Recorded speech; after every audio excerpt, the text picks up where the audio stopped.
country are alarming. Ontario's dedicated $1 billion to the problem.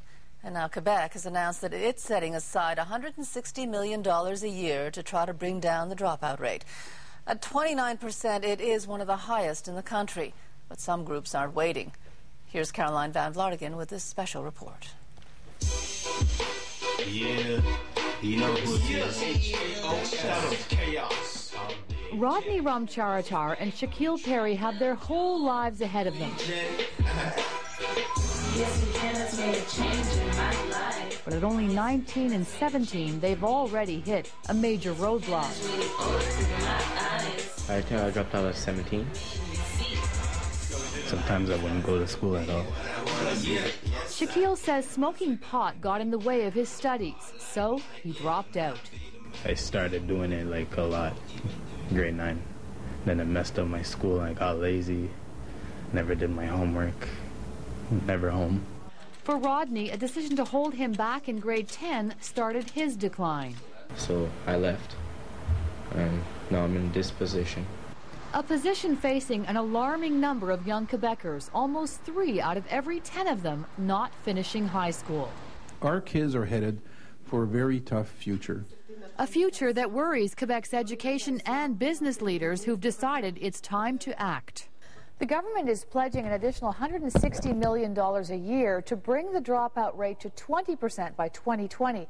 But some groups are already having early success with very little investment. He already wants to be the president, doesn't he? Oh, yeah, absolutely. Youth Fusion is a non-profit group that's hired university students to lead extra activities in high schools. After just 1 year, it's already seen results at James Lyng High in St. Henri, a school with one of the highest dropout rates in the city.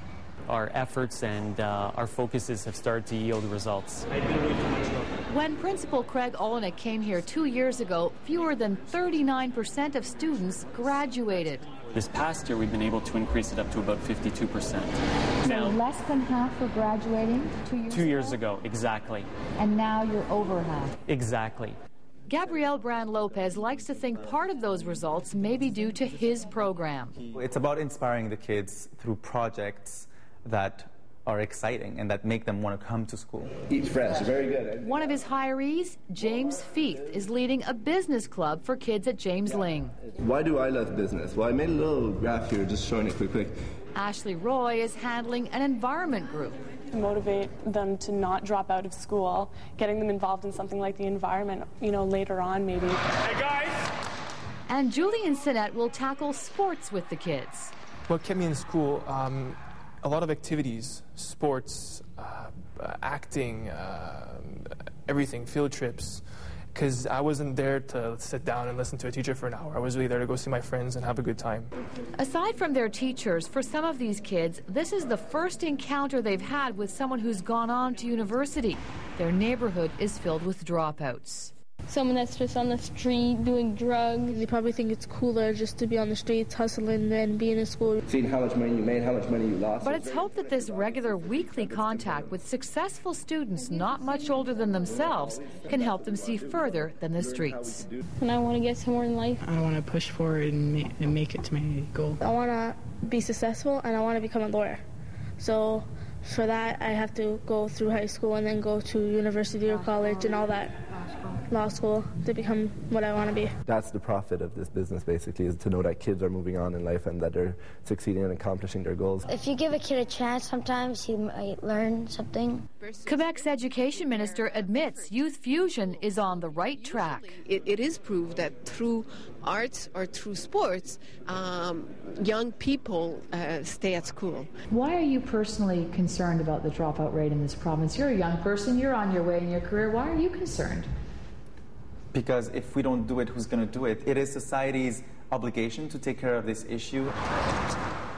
Back in Little Burgundy, Shaquille and Rodney are no longer spending their days on the streets. They're now being paid minimum wage to come here each day to Youth in Motion. And here kids learn how to apply for a job, pick up a trade, or perhaps return to school. This program made me see my future, like I can't be doing what I'm doing. The project's leader thinks part of the dropout problem in Quebec is the disconnect between Quebec's young immigrant population and the classroom.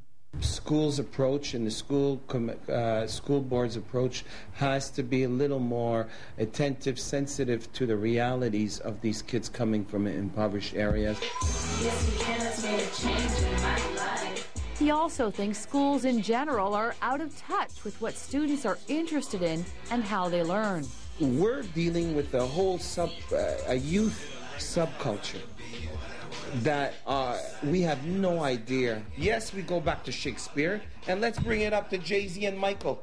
Yeah, top of my game like MJ, son. Shaquille has no illusion about the importance of this program. This program saved me, though, because if it wasn't for this program, I'd be in jail or dead.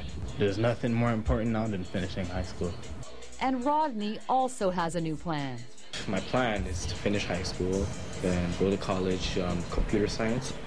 That's my plan. Yes, we can. That's really open my eyes. Yes, we can. That's really. A plan that includes school and not just becoming part of another sad statistic. Yes, we can. That's made a change in me. Caroline Van Vlortigen, CTV News. You'll do anything to get over a